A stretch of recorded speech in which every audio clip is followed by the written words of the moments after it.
जनता जनार्दन को मेरा नमस्कार। मैं हूं आपके साथ चंदन भारद्वाज। उत्तर प्रदेश की सियासी लड़ाई किस करवट बैठेगी यह कह पाना मुश्किल है।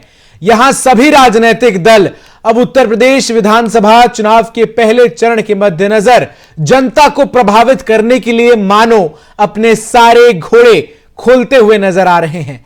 आज मेरठ पहुंचे सीएम योगी आदित्यनाथ ने सपा पर कई बड़े हमले किए। उन्होंने कहा कि वे थे तो राम भक्तों पर गोलियां चली, अब वे यानी समाजवादी पार्टी आमतौर पर इसे समझा जा रहा है। और उन्होंने कहा कि हम हैं तो राम मंदिर का सपना सच हुआ, यानी उन्होंने भाजपा की बात की। जाहिर है यूपी में चुनावी सियासत अपने चरम पर है। योगी ने यह भी कहा कि वो जिन्ना के उपासक हैं, हम सरदार पटेल के पुजारी हैं। मेरठ में पहले दंगे की आग लगती थी, लेकिन मेरठ में आज समृद्धि के नए मानक बन रहे हैं। वहीं अखिलेश यादव ने बीजेपी पर हताश राजनीति करने का आरोप लगाया। आज जब उन्हें मुजफ्फरनगर आना था तो उससे पहले उन्होंने ट्वीट कर सरकार पर बड़ा आरोप लगा दिया और तस्वीर शेयर करते हुए कहा कि दिल्ली में बिना कारण बताए उन्हें मुजफ्फरनगर नहीं जाने दिया जा रहा। हालांकि ट्वीट करने के बाद उनके हेलीकॉप्टर को उड़ने की अनुमति दी गई और फिर वो मुजफ्फरनगर पहुंचे, जहां उन्होंने आरएलडी के राष्ट्रीय अध्यक्ष जयंत चौधरी के साथ मिलकर प्रेस कॉन्फ्रेंस की और बीजेपी सरकार पर वादा खिलाफी करने का आरोप लगाया। उन्होंने कहा कि बीजेपी ने अपने संकल्प पत्र में वादे पूरे नहीं किए। अब प्रदेश में सपा और आरएलडी की ऐतिहासिक जीत होने वाली है। नकारात्मक राजनीति को खत्म करना है, बीजेपी को पलायन करना होगा। इस चुनाव में किसानों और नौजवानों का भविष्य जुड़ा हुआ है। बीजेपी पर्चा फैलाकर कोरोना फैला रही है। तो तमाम सवाल जो है वो उत्तर प्रदेश की सियासत में इस वक्त हॉट टॉपिक बने हुए नजर आ रहे हैं। उत्तर प्रदेश में पहले चरण में पश्चिमी उत्तर प्रदेश के जिन सीटों पर चुनाव होना है, उन सीटों से यह तय होगा कि उत्तर प्रदेश की जनता अगले 5 साल के लिए किसे सत्ता की चाबी सौंपती है। क्योंकि उत्तर प्रदेश में पहले चरण में जिन 58 सीटों पर पश्चिमी उत्तर प्रदेश के चुनाव होना है, बीते विधानसभा चुनाव में बीजेपी ने इनमें से 53 सीटों पर जो है कब्जा किया था, 53 सीटों पर जीत दर्ज की थी। जिसके बाद इस बार किसान आंदोलन को लेकर जिस तरीके से जाटों की नाराजगी भारतीय जनता पार्टी की तरफ देखने को मिल रही है, तो वहीं अखिलेश यादव आरएलडी के साथ मिलकर एक बार फिर जाट और मुसलमान फैक्टर को साथ जोड़ने का काम कर रहे हैं। इससे बीजेपी जो है वो घबराई हुई कहीं ना कहीं नजर आ रही है और यही कारण है कि बीजेपी ने जयंत चौधरी को चुनाव के बाद की संभावनाओं का खुला न्योता दे दिया, जिसको लेकर जयंत चौधरी ने यहां तक कह दिया कि वो कोई चवन्नी नहीं है कि वो अपने फैसले से पलट जाएं। तो उत्तर प्रदेश में लगातार विधानसभा चुनाव के मद्देनजर जो है सियासी सरगर्मियां बढ़ती हुई नजर आ रही हैं। जिस तरीके से उत्तर प्रदेश में इस वक्त माहौल है, यह माहौल यह तय करेगा कि जब 7 मार्च को, माफ कीजिएगा, जब 7 फरवरी को उत्तर प्रदेश में पहले चरण का चुनाव होना है, तब उत्तर प्रदेश की जनता किसको उत्तर प्रदेश, खास करके पश्चिमी उत्तर प्रदेश की चाबी सौंपती है। 10 मार्च को जब परिणाम आएंगे तब यह तय होगा कि उत्तर प्रदेश का अगले 5 साल तक नीति निर्माता कौन होगा। एक तरफ योगी आदित्यनाथ जहां लगातार राम मंदिर से लेकर पलायन और गुंडा राज के मुद्दे को उठाकर उत्तर प्रदेश में जनता को इस बात को लेकर आगाह करते हुए नजर आ रहे हैं कि उत्तर प्रदेश की जनता जो फैसला ले वो भारतीय जनता पार्टी को चुनने का करे, तो वहीं दूसरी तरफ सपा प्रमुख अखिलेश यादव वादा खिलाफी का आरोप लगा रहे हैं। ऐसे में यह देखना दिलचस्प होगा कि इस बार उत्तर प्रदेश के विधानसभा चुनाव के पहले चरण में जब पश्चिमी उत्तर प्रदेश के सीटों पर मतदान होगा तो क्या कुछ निकलकर सामने आता है। जो तमाम सवाल बड़े हैं कि किस तरीके से पश्चिमी उत्तर प्रदेश को कौन सा राजनीतिक दल जो है इस वक्त बढ़त बनाए हुए नजर आ रहा है, इनके जवाब तलाशने के लिए मेरे साथ भारतीय जनता पार्टी के प्रवक्ता विमल सिंह जी जुड़ रहे हैं। स्वागत करना चाहूंगा मैं विमल सिंह जी का। कृतिनिधि पांडे समाजवादी पार्टी के प्रवक्ता भी हमारे साथ जुड़ रहे हैं। स्वागत है कृतिनिधि पांडे जी आपका। और अनुपम मिश्रा जी प्रवक्ता आरएलडी के भी मेरे साथ जुड़ रहे हैं। तो तीनों मेहमान मेरे साथ जुड़ रहे हैं। शुरुआत सबसे पहले कृतिनिधि पांडे जी आपसे ही करूंगा। अब से महज 15 से 20 मिनट पहले अखिलेश यादव एक साझा प्रेस कॉन्फ्रेंस कर रहे थे जयंत चौधरी के साथ, जिसमें अखिलेश यादव ने कहा है कि भारतीय जनता पार्टी की सरकार ने वादा खिलाफी की है और एक बार फिर पेंशन योजना को, समाजवादी पेंशन योजना को बहाल करने का बात उन्होंने कर दी है। एक बार फिर उन्होंने ऐलान किया है कि इस तरीके से पश्चिमी उत्तर प्रदेश में जो है गन्नों को लेकर और किसानों के साथ सपा जो है वो खड़ी नजर आएगी। अगर मैं आपसे एक राजनीतिक दल के नाते ही ये सवाल पूछ रहा हूं, तो किस तरीके से इस वक्त आप अपनी स्थिति जो है वो देखते हैं पश्चिमी उत्तर प्रदेश में, क्योंकि बीते चुनाव में पूरा पश्चिमी उत्तर प्रदेश जो है वो भारतीय जनता पार्टी के साथ था।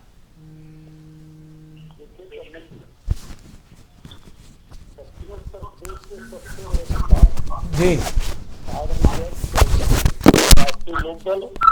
हमारा गठबंधन और ये पश्चिमी उत्तर प्रदेश का किसान जो भारतीय जनता पार्टी के 17 में 19 में 14 में लगातार जीत दर्ज कराते रहा है, वो पिछले 14 महीने जब लगातार उत्तर प्रदेश और दिल्ली की सीमाओं का धरना दे रहा और उस दौरान लगभग 550 किसानों की शहादत। कृतिनिधि जी आपकी आवाज थोड़ी साफ नहीं आ रही है, मैं आपसे अनुरोध करूंगा कि जिसके लगभग 550 किसानों की शहादत हो गई जी। वहीं लखीमपुर के अंदर जिस तरीके से अंग्रेजी हुकूमत को पीछे छोड़ते हुए गृह राज्य मंत्री के बेटे ने गाड़ियां चढ़ाई किसानों के ऊपर, ये किसानों के अंदर आक्रोश है। जयंत चौधरी जी के ऊपर जिस तरीके से हाथरस में लाठीचार्ज किया गया, जिस तरीके से राकेश टिकैत के आंसू निकल गए आंदोलन के दौरान, क्या इसको पश्चिमी उत्तर प्रदेश का किसान कभी भूल सकता है? और एक बात आदरणीय अखिलेश यादव जी ने बड़े ईमानदारी से कल कहा एक चैनल के इंटरव्यू में कि गन्ना भुगतान की बात तो सब करते हैं, लेकिन भुगतान पूरा हो नहीं पाता। आज इस लगभग 16,000 करोड़ रुपया गन्ना किसानों का बकाया भुगतान करना बकाया। और आदरणीय अध्यक्ष जी ने कहा कि हम सरकार में आएंगे तो फार्मर रिवॉल्विंग फंड का गठन करेंगे, लेकिन हर हाल में 14 दिन में गन्ना किसानों का भुगतान करेंगे। ठीक है। किसानों को बीमा और पेंशन देंगे, सभी फसलों पर एमएसपी देंगे और सिंचाई मुफ्त देंगे। और इन तमाम वायदों के साथ जयंत चौधरी जी के साथ के बाद ये कहा जा सकता है कि पश्चिमी उत्तर प्रदेश समाजवादी पार्टी और राष्ट्रीय लोकदल फतेह करने जा रहे। ठीक है। और उसके बाद भारतीय जनता पार्टी डरी और सहमी हुई है। आदरणीय अध्यक्ष जी के हेलीकॉप्टर को अनावश्यक रूप से 2-2.5 घंटा विलंब से उड़ने की इजाजत दी है दिल्ली से मुजफ्फरनगर आने में। ये लोग डरे हैं। और जो 2 दिन पहले भारत सरकार के गृह मंत्री ने 8 नेताओं के नाम से बैठक किया है। आऊंगा उसके बाद में। ठीक है ओके, ठीक है कृतिनिधि पांडे जी, ठीक है। विमल सिंह जी भारतीय जनता पार्टी के प्रवक्ता मेरे साथ जुड़ रहे हैं। विमल सिंह जी, क्या कारण है कि हेलीकॉप्टर को उड़ने नहीं दे रहे आप लोग? अखिलेश यादव कह रहे हैं कि 2 घंटे देरी से इसलिए पहुंचे क्योंकि दिल्ली के जो लोग हैं वो नहीं चाह रहे थे कि अखिलेश यादव मुजफ्फरनगर पहुंचे। पहला सवाल ये। दूसरा सवाल, किस तरीके से इस वक्त आप भारतीय जनता पार्टी की स्थिति जो है पश्चिमी उत्तर प्रदेश में देख रहे हैं? क्योंकि पिछले चुनाव में आप लोगों ने यहाँ शानदार प्रदर्शन किया, लेकिन क्या इस बार वो प्रदर्शन दोहरा पाना नामुमकिन है, असंभव है, मुश्किल है, क्या है? देखिए, मैं एक शब्द के साथ और एक वाक्य के साथ अपनी बात रखना चाहूंगा। ये मैं नहीं बोल रहा हूँ, ये पश्चिमी उत्तर प्रदेश की जनता बोल रही है। मत करना फिर से कभी ये झूठा काम का वादा, मत करना फिर से ये कभी झूठा काम का वादा। आज ही हमने मांगी है दुआ में आपको भूल जाने की। अच्छा। मैं ये कहना चाहता हूँ कि अखिलेश यादव जी, अभी उत्तर प्रदेश में जब कोविड का दूसरा चरण चल रहा था तो अखिलेश यादव जी घर में थे, अपने परिवार के साथ जो है वो जो है उस समय का आनंद जो है ले रहे थे। एक ऐसा संत आया है उत्तर प्रदेश में जो प्रत्येक जनपद में जाकर समीक्षा बैठक कर रहा था। एक ऐसा संत आया है देश के अंदर एक संत आया है प्रदेश के अंदर जिसके पिताजी का देवासन हो जाता है, लेकिन इस प्रदेश की जनता के लिए वो अपने पिताजी के देवासन में जाना उचित नहीं समझता है। एक ऐसा संत आया है प्रदेश के अंदर, अरे विमल जी, प्रदेश के हित के लिए मैं बताना चाहूंगा, विमल जी प्लीज सवाल का जो पॉइंटेड सवाल है दो, उनके पॉइंटेड जवाब दीजिए। मुख्यमंत्री योगी आदित्यनाथ कितने बेहतर मुख्यमंत्री है, अगर इस बात को आप जस्टिफाई अब करने लगेगा तो जनता के मन में थोड़े सवाल उठ जाएंगे। कहाँ आप देख रहे हैं पश्चिमी उत्तर प्रदेश में बीजेपी ने जो पिछले चुनाव में प्रदर्शन किया, क्या उस प्रदर्शन को इन चुनावों में दोहरा पाएगी बीजेपी? सीधा सवाल है मेरा। देखिए, मैं आपको कहना चाहता हूँ कि भारतीय जनता पार्टी जो है पश्चिमी उत्तर प्रदेश के साथ साथ पूर्वांचल, एक कहा जाता है कि पश्चिमी उत्तर प्रदेश और पूर्वांचल जो जीत जाता है वो देश पर राज करता है। हाँ, वो उत्तर प्रदेश भी जीत जाता है और देश पे राज भी करता है। मैं कहना चाहता हूँ कि पूर्वांचल और पश्चिमी उत्तर प्रदेश भारतीय जनता पार्टी बहुमत के साथ जीत रही है। इसके साथ साथ देखिए, हमारे जो पश्चिमी उत्तर प्रदेश की जो जनता है, ईश्वरूपी जो जनता है, वो देख रही है माननीय योगी जी के कार्यों को, माननीय प्रधानमंत्री जी के कार्यों को। वो ये भी देख रही है कि हमारे पश्चिमी उत्तर प्रदेश में क्या मिला है। आप देखिए, उत्तर प्रदेश में 2017 से पहले सिर्फ 12 मेडिकल कॉलेज थे, आज उत्तर प्रदेश में 32 मेडिकल कॉलेज है। आज जो है प्रदेश ये भी देख रहा है, आज हमारा उत्तर प्रदेश ये भी देख रहा है कि इसी जेवर एयरपोर्ट में, इस गौतम बुद्ध नगर में जो है जेवर एयरपोर्ट जो है खोला जा रहा है, जो अंतर्राष्ट्रीय एयरपोर्ट खोला जा रहा है। इसी नोएडा के अंदर, इसी गौतम बुद्ध नगर के अंदर जो है फिल्म सिटी खुलने जा रही है। ठीक है विमल जी, पश्चिमी उत्तर प्रदेश तो ये भी देख रहा था ना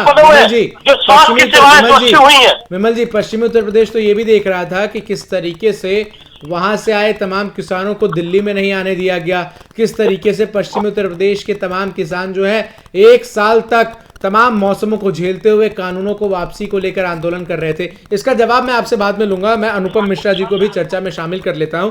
अनुपम जी, आरएलडी के लिए तो ये विधानसभा चुनाव जिस तरीके से क्रिकेट मैच में कहते हैं ना कि डू और डाई, तो आरएलडी के लिए तो ये डू और डाई का चुनाव है, क्योंकि बीते 2 से 3 चुनावों में आप लोगों का जो अस्तित्व है वो पश्चिमी उत्तर प्रदेश से खत्म होता हुआ नजर आ रहा है। और आरएलडी चूंकि एक पश्चिमी उत्तर प्रदेश सेंट्रिक पार्टी रही है, ऐसे में इस बार आप लोग अपने प्रदर्शन को लेकर कितना आश्वस्त हैं? हाँ चंदन जी, बहुत बहुत शुक्रिया आपका जी। मैं आपको यहाँ पे ये बताना चाहूंगा कि मैं आपकी कुछ बातों से कुछ हद तक सहमत भी हूँ और कुछ बातों से मैं नहीं भी सहमत हूँ। बिल्कुल, हमारे लिए कोई भी राजनीतिक दल हो, उसके लिए हर चुनाव जीवन मरण का प्रश्न होता है, चाहे वो उसको 2 सीट पे चुनाव लड़ रहा हो या 200 सीट पे लड़ रहा हो। लेकिन इस समय जो वर्तमान समय में प्रदेश की परिस्थितियां हैं, उसमें ऐसा प्रतीत होता है कि लोकतंत्र को तार तार कर सिर्फ तानाशाही प्रवृत्ति को स्थापित करने का प्रयास किया जा रहा है। वो चाहे आप किसानों के साथ बर्बरता के रूप में देखें, वो चाहे आप छात्रों के साथ बर्बरता के रूप में देखें, वो चाहे आप हाथरस में देखें, वो चाहे आप लखीमपुर की घटना देखें। मैं ऐसी अनगिनत घटनाएं आपको बता सकता हूँ जिसमें जब ये भारतीय जनता पार्टी कुछ कहती है तो बड़ा आश्चर्य नहीं दुख भी होता है कि जिस प्रदेश में ये कहा जाता हो कि एक तंत्र की सत्ता स्थापित है, वहां पर इस तरीके से अत्याचार आवाम पर किया जाए, ऐसा इतिहास के पन्नों पहले कभी प्रदेश ने नहीं देखा है। अब मैं दूसरी बात पे आता हूँ। मैं दूसरी बात से आपसे ये कहना चाहूँ कि ये चुनाव जो है वो पहले ही बहुत कुछ डिसाइड हो चुका है। पश्चिमी उत्तर प्रदेश और पूर्वी उत्तर प्रदेश के खांचे में हम प्रदेश को न विभाजित करते हुए यदि हम इस बात पर गौर करें कि संपूर्ण प्रदेश की बात करें तो आप पूरब से लेकर के पश्चिम तक एक ही बात पाएंगे, इस प्रदेश की वर्तमान सरकार को बदलने का पूरा जनता ने संकल्प ले रखा है। यही कारण चुनाव के पहले ही आप देखें तो चुनाव की तिथियों के घोषित होने से 2 माह पूर्व ही प्रधानमंत्री, गृह मंत्री, रक्षा मंत्री, विदेश मंत्री, फाइनेंस मिनिस्टर, इतने दौरे, इवन राष्ट्रपति जी को भी इन्होंने नहीं छोड़ा। उत्तर प्रदेश के जो 2 चक्कर लखनऊ तक के लगवा दिए। समझ गया। पूरी की पूरी सरकारी मशीनरी इस बात के लिए लगा दी गई थी कि किसी भी तरीके से उत्तर प्रदेश में खोए हुए जनाधार को पाया जा सके। हाँ। लेकिन आप इस समय यदि देखें तो अब आप देखिए पश्चिमी उत्तर प्रदेश में इनकी हालत इतनी खराब है कि वहाँ पर प्रधानमंत्री को भी जाना पड़ता है और गृह मंत्री जी को जाना ही नहीं पड़ रहा है। विधायक के चुनाव के लिए गृह मंत्री जी को द्वार द्वार दस्तक देनी पड़ रही है वोट के लिए। ठीक है अनुपम जी, समझ गया मैं आपका पॉइंट, ठीक है। विमल सिंह जी के पास मैं जाऊंगा। विमल सिंह जी, जिस तरीके से किसान आंदोलन ने पश्चिमी उत्तर प्रदेश में बीजेपी के खिलाफ एक हवा तैयार की है, क्या बीजेपी को इस बात का डर है कि इस हवा से बीजेपी का जो सुपड़ा है वो कहीं ना कहीं पश्चिमी उत्तर प्रदेश में साफ हो सकता है? और यही कारण है कि दिल्ली में सांसद प्रवेश वर्मा के आवास पर संजीव बालियान जो है वो तमाम जाट नेताओं को इकट्ठा करते हैं, और आप लोग नहीं चाह रहे कि मुस्लिम और जाट जो कॉम्बिनेशन है सपा का वो इस बार फिट बैठे, और इसलिए आप जाटों को फिर से मनाने की कवायद में जुट गए। सीधा सवाल है, सीधा जवाब दीजिएगा, फिर मैं कृष्णनिधि पांडे जी के पास भी जाऊंगा। चंदन जी, मैं आपको जवाब दे देना चाहता हूँ। देखिए, भारतीय जनता पार्टी से हमारे उत्तर प्रदेश के सब किसान, चाहे वो पश्चिमी उत्तर प्रदेश हो, चाहे वो पूर्वी उत्तर प्रदेश हो, हमारे समस्त किसान खुश है। जिस तरीके से भारतीय जनता पार्टी सबसे ज्यादा अगर हित में अगर कोई योजना लाती हो तो किसानों के हित के लिए हमारे पास योजना आती है। और जिस तरीके से आप बात कर रहे हैं कि कृषि बिल जो आया था, जिस वजह से हमारे साथ किसान उठे हुए थे, कृषि बिल का जब यहाँ पे दिल्ली बॉर्डर पे जिस तरीके से धरना प्रदर्शन चल रहा था, उसी समय जो है उत्तर प्रदेश में जो है पंचायत के चुनाव थे, जिला पंचायत के चुनाव, ब्लॉक प्रमुख के चुनाव थे। आपने देखा कैसे जो है 807 सीटें जो है लगभग जो है भारतीय जनता पार्टी के खेमे में गई ब्लॉक प्रमुखी की। आपने देखा किस तरीके से जिला पंचायत की सीटें भारतीय जनता पार्टी के खेमे में। मैं ये कहना चाहता हूं कि अभी हमारे मित्र कह रहे थे कि भारतीय जनता पार्टी जो है अपने गृह मंत्री को, अपने जो है रक्षा मंत्री को उतार रही है सड़कों पर, तो मैं बता देना चाहता हूं भारतीय जनता पार्टी जो है, इसका जो नाम है भारतीय जनता पार्टी, जनता मतलब भारत के जो भी हमारी जनता है उनकी पार्टी है। एक मिनट। और हम लोग जो है भारतीय जनता पार्टी सबसे संवेदनशील पार्टी है। हमारे पार्टी का बूथ अध्यक्ष भी राष्ट्रीय अध्यक्ष बन सकता है। समझ गया। हमारे बूथ का कार्यकर्ता जो है वो प्रधानमंत्री बन सकता है, और हम जो है बूथ का अध्यक्ष जो है वो राष्ट्रीय अध्यक्ष है। विमल जी, रिप्लेस कर देता हूँ, ठीक है। मैं समझा कि क्यों अमित शाह जो है वो तमाम कार्यकर्ताओं से मिल रहे हैं, और ये खासियत है आपकी पार्टी की, लेकिन डर है ना बीजेपी में कि कहीं ना कहीं इसको चंदन जी डर मत कहिए। क्या कहूँ? इसको ये कहिए कि भारतीय जनता पार्टी के कार्यकर्ता और इसके साथ साथ भारतीय जनता पार्टी के वरिष्ठ नेता डायरेक्ट जनता तक पहुंच रहे हैं और जनता से पूछ रहे हैं कि आप क्या चाहते हैं। आपको जो भी हमारा मैनिफेस्टो 2017 का जो भी था उसको पूरा किया गया है। आपके पास धन्यवाद के साथ आए हैं, और हम आपके पास एक मैनिफेस्टो लेकर आए हैं कि आप क्या चाहते हैं कि अगर 2022 में सरकार बन रही है तो इस बार आपका क्या वादा, इस बार हम जो है आपकी किस चीजों को हम पूरा कर सकते हैं। जनता के समक्ष पहुंच रहे हैं। लेकिन सांसद प्रवेश वर्मा के घर पर जो बैठक हुई जिसमें अमित शाह मौजूद थे, संजीव बालियान थे, तमाम जाट नेता थे पश्चिमी उत्तर प्रदेश के बेल्ट के, वहां तो अमित शाह तमाम नेताओं को बीजेपी और जाटों के संबंध की जो इतिहास है उससे एक तरीके से मोहित करने की कोशिश में दिख रहे थे। तो इस बात को तो आप लोग एडमिट करेंगे ना कि नाराजगी है जाटों की कहीं ना कहीं आप लोगों के प्रति? देखिए, मैं बता देना चाहता हूँ, हमारा उत्तर प्रदेश में 2022 में चुनाव होने जा रहा है। हम सबको साथ लेकर चलने वाले हैं। हमारा एक ही मोटो है, सबका साथ, सबका विश्वास और सबका विकास। तो हम तो सबके साथ मीटिंग करेंगे, ठीक है, चाहे वो जाट हो या किसी भी अन्य समुदाय के लोग, सबके साथ बैठक कर रहे हैं। मुसलमानों के साथ आप देखिए ना, आप देखिए हम लोग जो है सबके साथ कर रहे हैं। क्या मुसलमानों के लिए हमने हित के लिए काम नहीं किया? आप देखिए 3 तलाक कितना बड़ा मुद्दा था, यही कांग्रेस वाले लोग, विपक्ष वाले लोग कहते हैं 3 तलाक नहीं रखेगा। भारतीय जनता पार्टी ने तुरंत जो है 3 तलाक खत्म कर दिया। इन्हें किसी भी बात का बीजेपी को वो नहीं है कि कोई नाराजगी है, ऐसा कुछ है। ये तो जनता से संवाद कर रहे हैं, और इसी कोशिश में जो है ये संवाद की कोशिश हुई और तमाम जाट नेता पहुंचे। जाटों को समाजवादी पार्टी से जो आपका पुराना कॉम्बिनेशन रहा है, मुस्लिम और जाट कॉम्बिनेशन, वो पूरा मुकम्मल ना हो, इसको लेकर बीजेपी भी काफी प्रयासरत है। तो क्या आप लोग ये मान लिया जाए कि फ्लोर फ्रंट पे इस बात को लेकर इस बार चुनाव लड़ रहे हैं कि जाट और मुस्लिम कॉम्बिनेशन जो है वो फिर एक बार आप लोगों का बैठ जाए? देखिए चंदन जी, विमल जी क्या कह रहे हैं कि भारतीय जनता पार्टी का पक्ष रख रहे हैं, लेकिन सच्चाई पूरा देश जानता है। किसान किस तरीके से 14 महीने सड़कों पर जाड़ा गर्मी बरसात आंदोलन करता रहा, किस तरीके से लखीमपुर की घटना हुई, किस तरीके से देश के माननीय प्रधानमंत्री जी ने कहा था कि 2014 के चुनाव में कि 2022 आते आते किसानों की आय दुगनी हो जाएगी, दुगनी आय तो नहीं हुई, महंगाई दुगनी हो गई।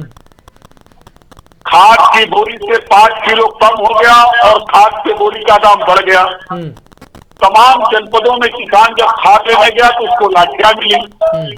और सबसे ताजा उदाहरण 2 दिन पहले इलाहाबाद में जब नौजवान रोजगार मांग रहा था तो उसकी भी पीछे लाल कर दिया उत्तर प्रदेश की सरकार की। यानी सपा मुस्लिम जाट कॉम्बिनेशन बैठाने के पूरे फिराक में है ना प्रतिनिधि जी।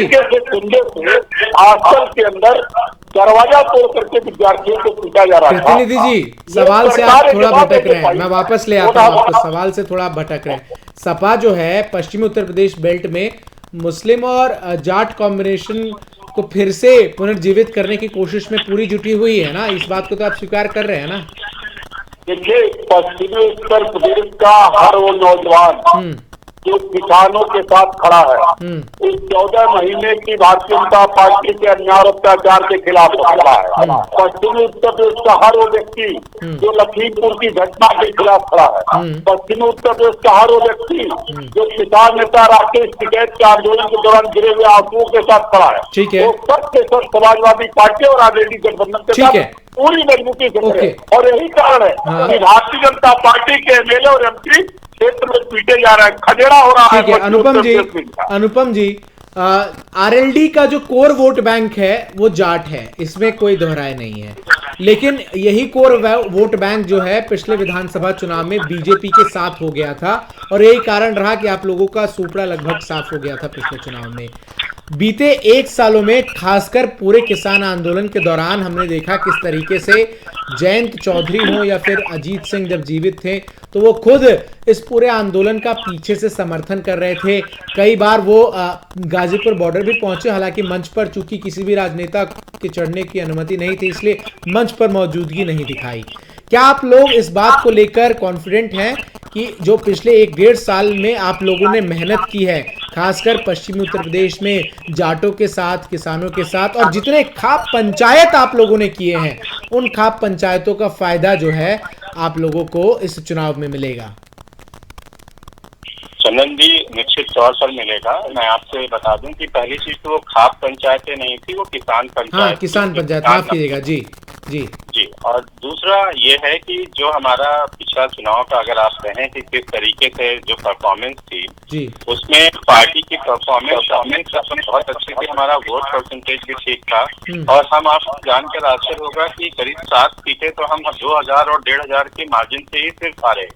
अजीत सिंह और जयंत सिंह जी का भी 2500 और 3000 वोट से ज्यादा से नहीं हारे वो इसीलिए हारे ना क्योंकि जो आपका कोर वोट बैंक था उसमें बीजेपी ने डेंट लगाया था। मैं आता हूँ आपकी बात पर। मेरा ये कहना है कि ये लोकतंत्र का पर्व है, इसमें हार और जीत सभी की होती है और ये जनता का जो भी मैंडेट होता है उसको हर राजनीतिक दल को स्वीकार करना चाहिए। हमने भी उसको स्वीकार किया और हम दूनी मेहनत से हैं। यही कारण है कि पिछले चुनाव की जगह इस बार चुनाव में हम और आप और सब बैठकर वार्ता कर रहे हैं। उसी मेहनत का ये परिणाम है कि गृह मंत्री जी को जा करके कहना पड़ रहा है, उन्हीं को कहना पड़ रहा है जिन लोगों ने ये कभी कहा था आरएलडी को लेकर के कि ये 1.5 जिले काफी है, आज उन्हें ये कहना पड़ रहा है कि वो गलत घर में है, वो आ जाएं। तो ये सब हमारी मेहनत का परिणाम है। पश्चिमी उत्तर प्रदेश में उनको दिख रहे अपने परिणाम की क्या इलेक्शन के बाद होने वाला है, उसकी हताशा है जो उनकी वार्ता में दिख रही है। यही बात हम लोग जो जमीनी रूप से काम कर रहे हैं सिर्फ किसानों के लिए नहीं, नौजवानों के लिए भी काम कर रहे हैं। पूरे प्रदेश के एक समेकित सबसे पहला मैनिफेस्टो भी आरएलडी ने ही जारी किया था। जी जी, मैं वही आपसे कहना चाह रहा हूँ कि अब से जब इलेक्शन का टाइम तो 4 महीने पहले हम लोगों ने और ये आपकी जनमानस से मशवरा करके इसमें समाज के विभिन्न वर्गों से रायशुमारी करके हमने वो मैनिफेस्टो जारी किया और उस समय भी हमने एक बात कही कि मैनिफेस्टो रिलीज करने के समय कि ये मैनिफेस्टो हम इसलिए जारी कर रहे हैं ताकि हर राजनीतिक दल इस मैनिफेस्टो को आकर के इसके बराबर खड़ा हो। एक और सवाल है मेरा, अनुपम जी, एक सवाल का और जवाब दे दीजिए। जयंत चौधरी चुनाव लड़ेंगे? देखिए ये सवाल का जवाब तो मुझे लगता है कि राष्ट्रीय अध्यक्ष बेहतर देंगे, लेकिन मुझे जितना अभी तक के परिवेश को देख के लग रहा है कि शायद वो चुनाव नहीं लड़ेंगे। लेकिन उनका अगर उनकी इच्छा है और पार्टी की अगर संसदीय कमेटी हमारी ऐसा दबाव बनाती है और ऐसा चाहती है कि वो चुनाव लड़े, विमल सिंह जी आज मेरठ में उत्तर प्रदेश के मुख्यमंत्री योगी आदित्यनाथ भी थे। क्या कारण है कि बीजेपी अपने बीते 5 सालों के कामकाज के बजाय जो है वोट समाजवादी पार्टी के कार्यकाल में जो कुछ नहीं हुआ उस पे मांग रही है? अगर आप लोग बीते 5 सालों में अपने कामकाज को लेकर कॉन्फिडेंट हैं तो आप उसको लेकर चुनाव प्रचार क्यों नहीं कर रहे हैं? जो बनस्पत आपको राम मंदिर, चूंकि राम मंदिर का निर्माण भले ही इस वक्त उत्तर प्रदेश में हो रहा है, लेकिन इस निर्माण की जो तमाम पाबंदियां हैं वो तो सुप्रीम कोर्ट ने क्लियर किया, उसके बाद शुरू हुआ है। इसके अलावा पलायन का, कैराना का मुद्दा, इन सब चीजों को लेकर तो आप लोगों ने 2017 का चुनाव लड़ा था और तभी आप लोगों ने सपा को हराया था। तो क्या ये नहीं होना चाहिए था कि 2022 के विधानसभा चुनाव में आप लोग अपने बीते 5 साल का रिपोर्ट कार्ड जनता के सामने रखते और फिर चुनाव लड़ते, बनस्पत इसके कि आप अपने से बीते 5 साल वाले कार्यकाल के सपा के इतिहास को जनता के सामने बार बार सामने ला रहे हैं? चंदन जी, मुझे बोलने का 5 मिनट का समय दीजिएगा ना। 2 मिनट। बहुत अच्छा आपने याद दिला दिया आपको कैराना का। अभी कैराना में समाजवादी पार्टी ने किसी नाहिद हसन को टिकट दिया, जहां तक मैं जानता हूँ। नाहिद हसन कौन है भाई? नाहिद हसन वही है जो हिंदू लोगों को पलायन करने में उसके ऊपर मुकदमा दर्ज है। नाहिद हसन के ऊपर 17 आपराधिक मामले दर्ज है। मुकदमा तो संजीव सोम पर भी दर्ज है। सुन लीजिए चंदन जी, देखिए मैं आपसे पहले बोला था 2 मिनट का जरूर समय दीजिएगा हमें। इसके साथ साथ मेरठ में रफीक अंसारी जी को टिकट दिया है, उनके ऊपर 10 से अधिक जो है। जी जी जी बोलिए, आवाज आ रही है आपको? आवाज जी विमल जी आवाज आ रही है? नहीं, भारतीय जनता पार्टी के प्रवक्ताओं के साथ नहीं ठीक है, विमल जी को जोड़ने की कोशिश, 1 मिनट विमल जी को हम जोड़ते हैं जरा। तब तक कृतिनिधि पांडे जी, जिस तरीके से समाजवादी पार्टी जो है वो पूरे विधानसभा चुनाव को लेकर इस वक्त रणनीति बनाकर आगे बढ़ रही है, एक और अहम चीज जो दिख रहा है वो ये कि समाजवादी पार्टी कहीं ना कहीं इस बात को लेकर एक तरीके से बैकफुट पर नजर आ रही है कि जो बीजेपी है उसके पास नेताओं की कमी नहीं है और अखिलेश यादव की ये मजबूरियां हैं कि वो चुनाव भी लड़ रहे हैं और उन्हें तमाम जगहों पर प्रचार भी करना है। एक मिनट इसका जवाब दीजिएगा, लेकिन इससे पहले विमल जी जुड़ गए हमारे साथ। विमल जी बात पूरी कीजिए अपनी। देखिए, मेरठ से रफीक अंसारी को टिकट दिया गया, चित्तौड़ से शाहिद मंजूर को टिकट दिया गया जिन्होंने दंगा कराया था। आज अमरपाल शर्मा को जो है साहिबाबाद से टिकट दिया गया जिनके ऊपर आज मुकदमे दर्ज है। मैं कहना चाहता हूँ क्या समाजवादी नहीं, चंदन जी 2 मिनट का समय 2 मिनट का समय मांगा था, 2 मिनट में अपनी बात खत्म कर दूंगा मैं। आप बताइए क्या समाजवादी पार्टी उन्हीं प्रत्याशियों को उतार रही है जिनके ऊपर आपराधिक मामले हैं या उन्होंने दंगा भड़काया? दूसरी बात, भारतीय जनता पार्टी हमेशा विकास के नाम पर चुनाव लड़ती है। हमने ये कहा था और ये कह रहे हैं कि पहले उत्तर प्रदेश में 2017 से पहले सिर्फ 2 एक्सप्रेसवे थे, भारतीय जनता पार्टी के नेतृत्व में आज 5 एक्सप्रेसवे पर काम चालू है। स्वास्थ्य की बात करें तो स्वास्थ्य में आज देखिए उत्तर प्रदेश में 12 मेडिकल कॉलेज 2017 से पहले थे, 32 नई मेडिकल कॉलेज में कार्य जारी हो, कईयों का इनॉग्रेशन भी हो चुका है। मैं ये कहना चाहता हूँ कि इसी उत्तर प्रदेश में जो है इतने सारे एयरपोर्ट बनने जा रहे हैं, इसी उत्तर प्रदेश में जो है आज फिल्म सिटी बन रही है, इसी उत्तर प्रदेश में अगर मैं बात करूं तो आप देखिए कितने विकास हुए हैं। पूर्वांचल की बात, क्यों बार-बार राम मंदिर, काशी मथुरा ये सब कर रही है? भारतीय जनता पार्टी ये बता रही है चंदन जी, बस 1 मिनट, भारतीय जनता पार्टी यही बता रही है और एफएम न्यूज के माध्यम से मैं भी बहुत कठोरता पूर्वक कहना चाहता हूं कि यही अखिलेश यादव जी हैं जो पाकिस्तान के प्यारे हैं, यही अखिलेश यादव जी हैं जो जिन्ना के प्यारे हैं। ठीक है, तो देखिए मैं एफएम न्यूज के माध्यम से कहना चाहूंगा कि देखिए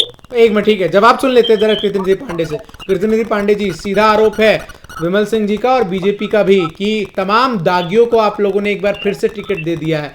तो बीते 5 साल में सपा ने आत्मचिंतन, आत्ममंथन के नाम पर क्या किया अगर उन्हीं उम्मीदवारों को फिर से चुनावी मैदान में उतार दिया है तो?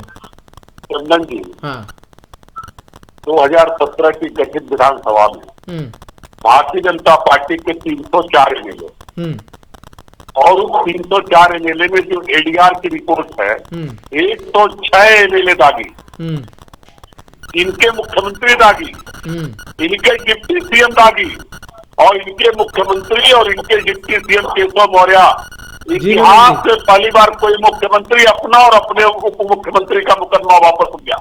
संजीत सोम, सुरेश राणा, कपिल देव अग्रवाल, उमेश मलिक, दिनेश खटीक, विमल जी एक लिस्ट ऐसे तमाम नाम है जिसको इन्होंने टिकट दिया, सब के सब अपराधी है।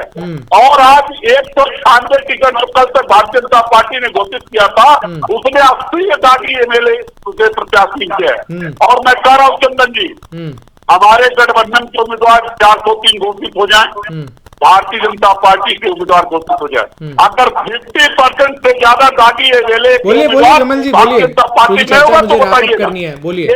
ये लोग केवल गुमराह कर देता हूँ।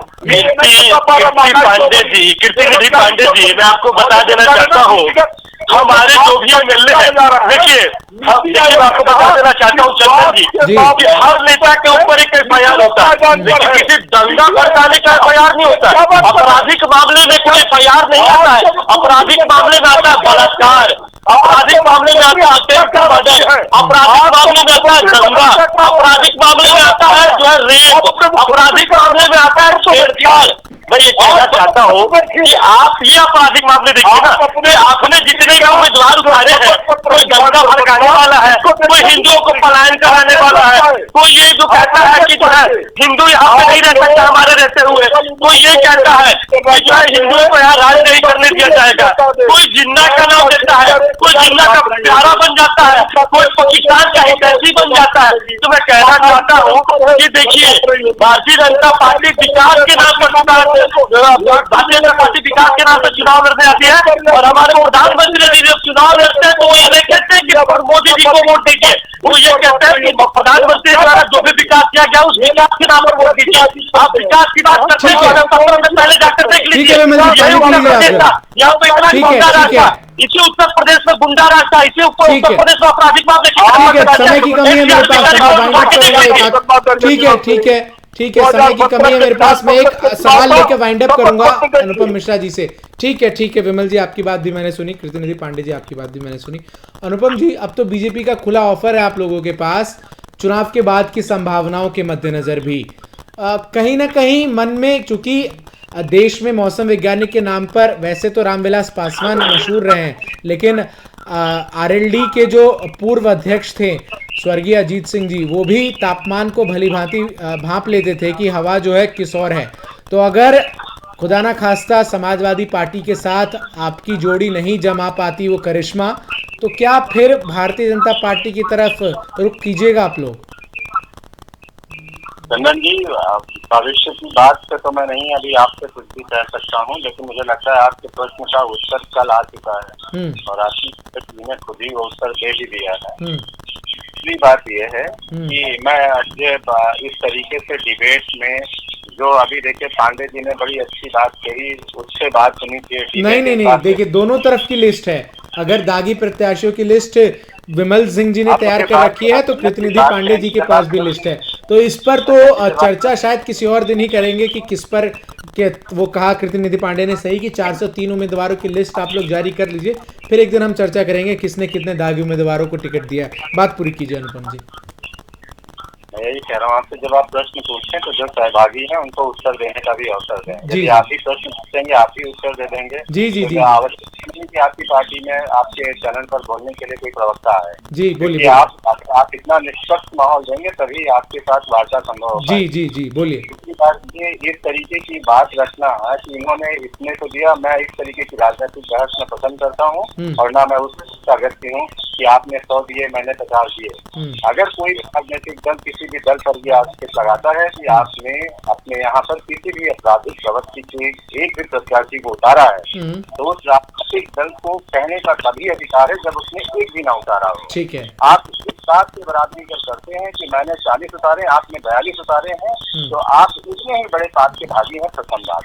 दूसरा, वर्तमान समय में भारतीय जनता पार्टी की जो विधानसभा है उसमें इनके 126 एमएलए ऐसे हैं जिनके ऊपर आपराधिक मामले दर्ज हैं और उन्हीं धाराओं में दर्ज हैं जिन धाराओं में इनकी पार्टी के प्रवक्ता जी अभी उसका विश्लेषण कर रहे थे कि ये अपराध में आता, ये नहीं आता है। उसमें से 77 ऐसे विधायक हैं जिनके ऊपर हत्या और अपराध संगीन, मुझे पूरा करने दीजिए, हत्या और अपराध जैसे संगीन मामले दर्ज हैं।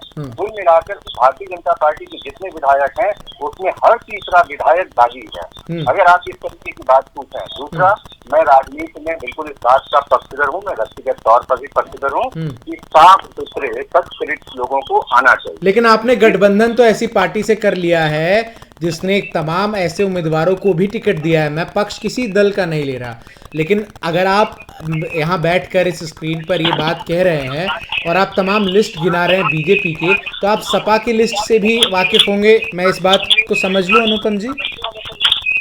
मैंने आपसे शुरुआत अपनी जो बात की उसमें यही कहा आपसे कि मैं राजनीति में इस तरीके की बातचीत का ना पक्षधर व्यक्तिगत तौर पर हूँ, ना राजनीतिक तौर पर हूँ। और मैं ये आपसे भी अपेक्षा नहीं करता हूँ कि जब आप बताएं कि मैंने किससे गठबंधन किया है और उसके कितने लोग दागी हैं। आप एक पूरी लिस्ट, जब आप ऐसे प्रश्न पूछें तो आप भारतीय जनता पार्टी की भी लिस्ट रखें। नहीं, वो लिस्ट भी है हमारे पास, आप लोग उम्मीदवारों के नाम। विमल जी जवाब दीजिए। अधूरे होमवर्क की बात नहीं बनती है कि आप अधूरा होमवर्क करें। देखिए अनुपम जी, देखिए मैं अनुपम जी आपको बता देना चाहता हूँ, जिस तरीके से आप भारतीय जनता पार्टी को विपक्ष के रूप में ले रहे हैं, मैं आपको बता देना चाहता हूँ भारतीय जनता पार्टी के अंदर जो है ऐसे संगीन आरोप अगर देखा जाए तो हमारे पास ऐसे प्रत्याशी नहीं है। आप देखिए इनके पास दंगे भड़काने वाले, हिंदुओं को भगाने वाले कैराना थे, इसके साथ साथ शाहीबाबाद के प्रत्याशी हैं अमरपाल शर्मा, उनके ऊपर 8 मर्डर केसेस, उनको उन्होंने आजम खान की बात कीजिए, जेल में बंद है, टिकट दिया गया। मैं कहना चाहता हूँ, सुन लीजिए अनुपम पांडे जी, आपके बीच में वो नहीं टोका था, टोका किसी मत कीजिए, डिबेट आप बैठ रहे हैं, हम भी बैठ रहे हैं। देखिए आपको मैं बता देना चाहता हूँ, नहीं मैं बता देना, आजम खान जी उनके बेटे अभी जेल से छूट के आए हैं संगीन आरोप में।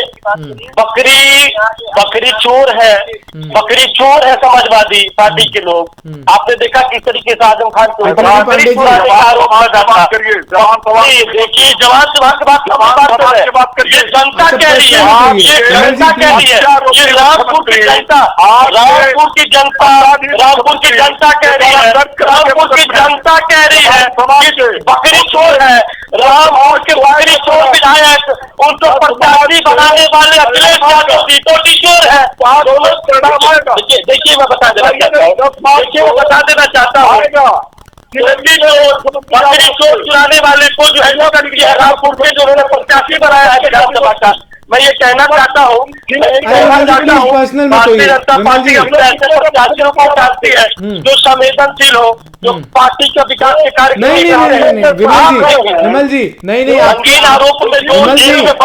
विमल जी, अरे कृतिनिधि पांडे जी कौन कौन से नाम गिना रहे थे, आप जरा गिनाइए।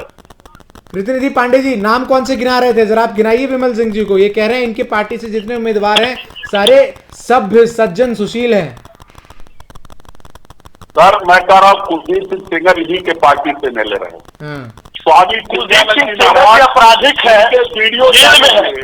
देखिए भारतीय जनता पार्टी जो है बचाव नहीं करती है, जिस तरीके से बचाव करते हैं अखिलेश यादव जी, अखिलेश यादव जी बचाव करते हैं, वो कहते हैं कि इन्होंने बकरी चुराया है और मैं समाजवादी पार्टी का राष्ट्रीय अध्यक्ष और इनको रामपुर से टिकट देने जा रहा हूँ और ये समाजवादी पार्टी साइकिल के चिन्ह पर ये चुनाव लड़ेंगे।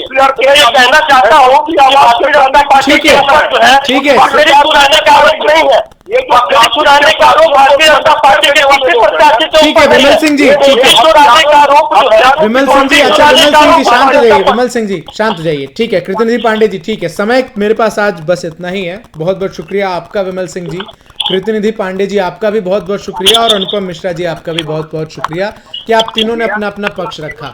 उत्तर प्रदेश में 7 फरवरी को जब पश्चिमी उत्तर प्रदेश में चुनाव होंगे तो इस बात पर जनता खास करके पश्चिमी उत्तर प्रदेश की फैसला करेगी कि आखिर किस राजनीतिक दल ने बीते 5 सालों में अपने काम को लेकर कितनी सीरियसनेस दिखाई है और जो राजनीतिक दल अच्छे कामों का वादा कर रही है क्या उस पर जनता एतबार करेगी या नहीं, क्योंकि लोकतंत्र में अंतिम में तो जनता जनार्दन ही जो है वो निर्णय लेती है। और 7 फरवरी को पश्चिमी उत्तर प्रदेश की जनता 59 सीटों पर मतदान करके ये तय कर देगी कि उत्तर प्रदेश के इस हिस्से का चुनावी परिणाम जो है 10 मार्च को क्या निकलकर सामने आएगा। फिलहाल उत्तर प्रदेश में सियासी गहमा गहमी अपने शीर्ष पर है। चूंकि पहले चरण के विधानसभा चुनाव की तारीखों के जो दिन है वो नजदीक आते हुए आ जा रहे हैं, इसीलिए चाहे वो मुख्यमंत्री योगी आदित्यनाथ हो या फिर सपा अध्यक्ष अखिलेश यादव हो, दोनों एक दूसरे पर जमकर हमलावर नजर आ रहे हैं।